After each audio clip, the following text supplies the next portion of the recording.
जय हिंद दोस्तों। नया सोच, नया विचार, भोजपुरी संस्कार। आज हम बात कर बानी कि हमने भोजपुरी समाज में इतना कम समय में, इतना कम उम्र में शादी काहे हो जाता। देखिए, सबसे पहले ना हम बताना चाहते हैं लोगों के कि हमारी शादी अभी नहीं भइल।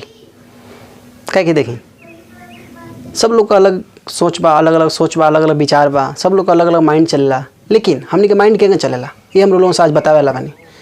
हमने के क्यों हमारी कहल गलत हुई कि हमने के क्यों सिखा देता कि जल्दी शादी कर लो, बल्कि हमने के देख देख के सीख जाता इंसान। जैसे कि आसपास के जौन भी दोस्त बड़ा लोग, वो लोग का शादी हो गई, आसपास में देखा नहीं सब क्योंकि जल्दी शादी हो जाता, तो हमने के देख देख के जल्दी शादी करे चाहता इंसान। हमने के देख देख के सीख जाता इंसान कि हमने की जल्दी शादी हुई तो अच्छा रहा। जैसे सामने वाला बा दोस्त, शादी हो गई, अंदर से ज़िंदगी झंड बा, लेकिन सामने से ऐसा देखा होता कि हमारी ज़िंदगी बहुत ही अच्छा बा, शादी करके बहुत ही हम खुश बानी, बहुत ही हम चैन से बानी। ओकरा लगे कोनो कामयाबी नहीं है, शादी कर ले बा, कम समय में शादी कर ले बा, लेकिन ओकरा कोनो कामयाबी नहीं है, कोनो भी ऐसा अच्छा काम नहीं है कैले, कोनो भी ऐसा अच्छा जॉब नहीं है, अच्छा बिजनेस नहीं है, शादी कर ले बा बस देखा देखी।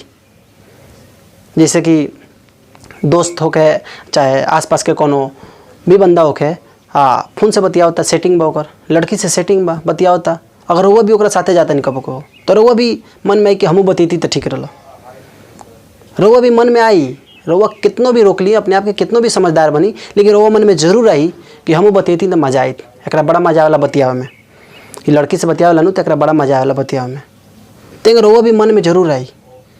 लेकिन अपने आप के बेहतर बनाई, अपने आप के इंटेलिजेंट बंदा बनाई, अपने आप के समझदार इंसान बनाई, अपने आप के समझी कि सब दुनिया जगह चलते होंगे, हमारा नहीं चले के, हमारा कुछ अलग चले के बा।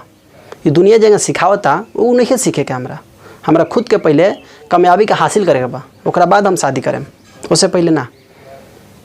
लेकिन एक खातिर क्या करे के पड़ी, एक खातिर बहुत ही अलग दिमाग से सोचे के पड़ी, ना कि कचरा लोग के दिमाग से सोचे के पड़ी। रउआ अलग दिमाग लगाओ के पड़ी, और अपन अलग दिमाग के लगी, अलग दिमाग रउआ एंग लगा सकते नहीं कि रउआ अच्छा अच्छा किताब पढ़ी, रउआ दोस्त यार के चक्कर में मत रही। दोस्त यार के चक्कर में उतने देर रही, गई नहीं, घूम के आ गई नहीं, बस बात खत्म। ओकरा बाद आई नहीं तो रउआ अपने आप के पहचान नहीं कि हम के हई, हमार का बा काम, ये दुनिया में हमार का मकसद बा। का ये सब लोग जगह आवता, जियता, खाता, कमाता, हाय पैसा कह के मर जाता, वह हमार काम बा। आके हमारा ये दुनिया में कुछ करे के बा।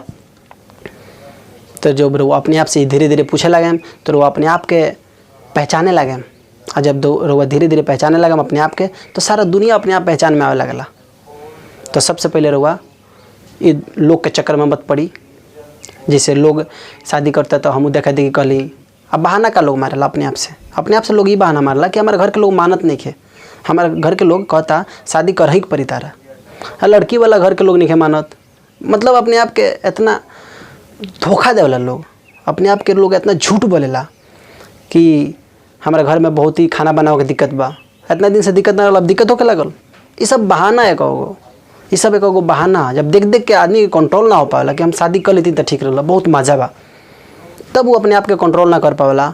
हम लोगों से बताओ चाहता नहीं कि इंसान सोचला बहुत कुछ कि हमारे साथ हैंग होई, होंगे होई, हई होई, हऊ होई, लेकिन वह होला कि वो अंदर से जौना लायक के इंसान रहेला, ओकरा साथे वही नहीं होला।